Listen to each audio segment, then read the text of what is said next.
Welcome back to another chat with Matt. Hope you are all doing very well today.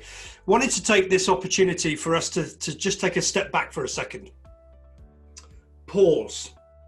We're in July 2020 and, the year's been unusual to say the least. And we're all at different stages of where we are with COVID-19. Certainly in the UK, we're starting to get back to something which is near what it was pre-COVID, but we're not there yet. So what I wanted to do on this chat with Matt today is I wanted to get a feeling from a leader's perspective about how people are dealing with this constant change, and certainly what we need to be doing as leaders now to continue to help people as we move forward. So I am delighted to welcome Jim McManus. Jim is the co-owner and director of Mentor Group. Jim, how are you? I'm pretty good, Matt. Thanks very much. What's your perspective about the business environment that we're working in right now? Look, I think in the last 4 months, people have been brilliant adapting to the change that's been put on them. But this is reality now. I can't see us going back to what we were doing a year ago in our working practice. So it is the reality. And I just think we've got to be mindful of, and I don't want to use the right words, but I think the honeymoon's over. I think the excitement or the fear when we first went into working remotely was really important, was a challenge for everybody. But people are finding their way. Some people have got opportunities from it, but a lot of people have got some concerns and some challenges around that. And I think as leaders and as people, we just got to turn up the kindness, turn up the awareness in us as leaders and as colleagues of people. It doesn't have to be just a leader, but as colleagues, we can help each other. But I just think over the next certainly 3 or 4 months, I think as people get over this honeymoon period, we're just going to have to be more sensitive to that. And I'm going to come back to your top tips on that in a moment, because one thing I found really interesting this year, I was doing some coaching this week with a client of mine, and one of the people said, I'm really worried. I said, what are you worried about? And they said that it's going to go back to how it was before COVID, because actually the way it's affected my life positively, because I'm able to work from home, I'm able to, do the things in my own environment. I don't want it to go back. And I thought, well, that's a really interesting perspective, actually. And I wonder how many more people think that way. So if you could give some top tips, Jim, if you were speaking to a fellow leader around how we help and support people who are at various different stages of change, what advice would you give?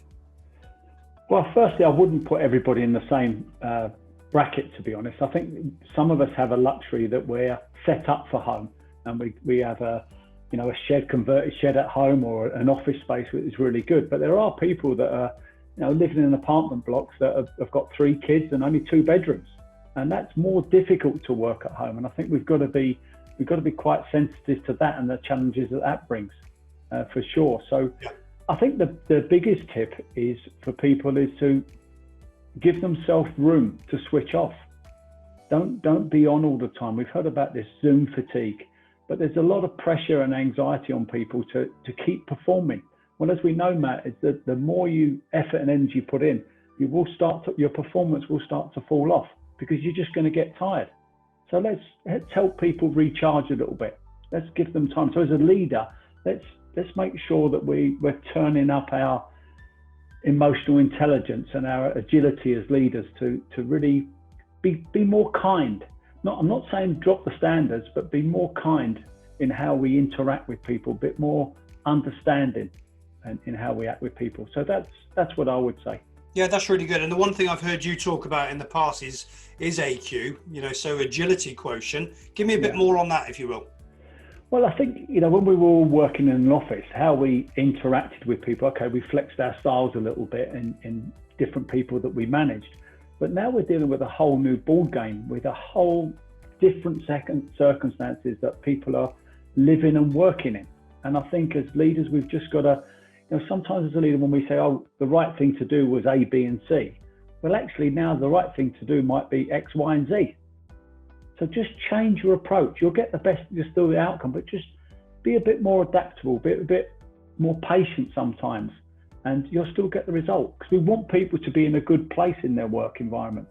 There was the great thing I learned from Tony Robbins, actually. I went to one of his events, and he said, as a leader, when you're transmitting something, don't make it sound more optimistic than it is, because you create false hope. But also don't make it sound worse than it is, because it creates fear. Just say it as it is and manage the situation and communication accordingly. So that's what I would say. Talk as things are and manage it. Don't make them better than they are. And 100% at this moment in time, do not make them worse than they are. It's one thing that came up on one of the other chats that we had, was this think about the importance of authenticity. Yeah. So as a leader, what I'm hearing from you is, if you're giving a message out, believe it, don't overhype it, don't underplay it, be authentic with it. Yeah, and show yourself as well, Matt. Show yourself, that sometimes when you say, actually, I'm having a bad day, this is getting to me, I'm just feeling a bit lonely, or I'm feeling a bit lethargic, and get your colleagues to help you. It doesn't have to be your boss, it can be your peer, and just say, I wonder if you could help me. Actually, I think that's a really important point, though. As a leader, sometimes you need to show a little bit of vulnerability, because some leaders can put up this facade that I'm okay, actually.